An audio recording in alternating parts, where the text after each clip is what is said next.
There are 400,000 Quakers in the world. About half of those live in the Africa section.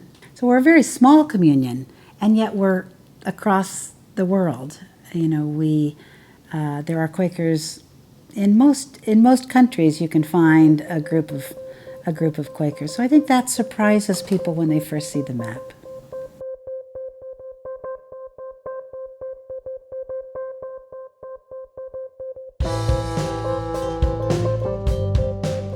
I'm Gretchen Castle. I work for Friends World Committee for Consultation. I'm the General Secretary. Friends World Committee for Consultation is an organization that helps bring friends together around the world.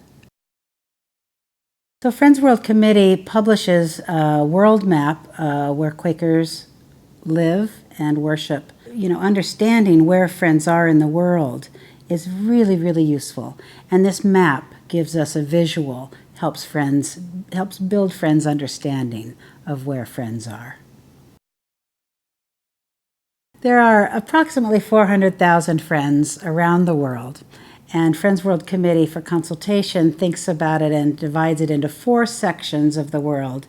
The section of the Americas has about 140,000 friends, and that includes all of North America and Central and South America.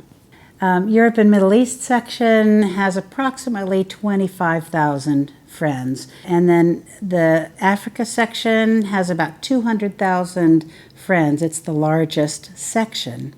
Then there's the Asia West Pacific section, which has about 25,000 friends from many countries. So friends are all over the world, literally. Each section is unique and has all kinds of friends in it. So our variety of ways of worship exists within each of those 4 sections. It's often surprising for people to notice on the map and to learn that the most Quakers, the country with the most Quakers, is Kenya. After that comes the United States. Following that would be Burundi, Bolivia, Guatemala, and then rather surprising is the UK would come after that, and then Taiwan and Nepal. So I think it's often surprising to people where the most Quakers are located. Throughout all of Quakerism, really, there's always been intervisitation. There have always been friends who have really made a difference when they were worshiping with friends in other parts of the world. And since 1937, and before that really, there have always been conferences, world conferences, bringing people together. So that has had a big impact on our help to help us build understanding and understand how we are in different parts of the world. I felt in this last conference that there was quite a lot of understanding about our diversity and that is just accepted. There was a lot of love and a lot of sense of we're just together, and isn't this just remarkable? For me, this is the hope of the world.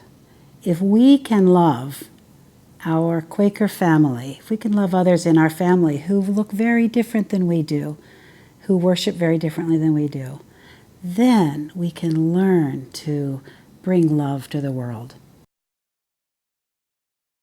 World Quaker Day is an event that Friends World Committee created. It's a way of appreciating that as the sun comes up over New Zealand, friends are worshiping there. Then it goes across Australia, friends are worshiping there, and all around the world as just in that one Sunday, that one day, we're all worshiping in our own places, in our own locations. World Quaker Day is always the first Sunday in October. And so it's a way of not only appreciating that, but then sharing with each other what we do on that day. We have a website where people can send to the World Office videos, poems. I mean, it's remarkable. And so I'm very moved by what people share, what they do on World Quaker Day, And it's a marvelous way to appreciate how we're all worshiping God on the same day.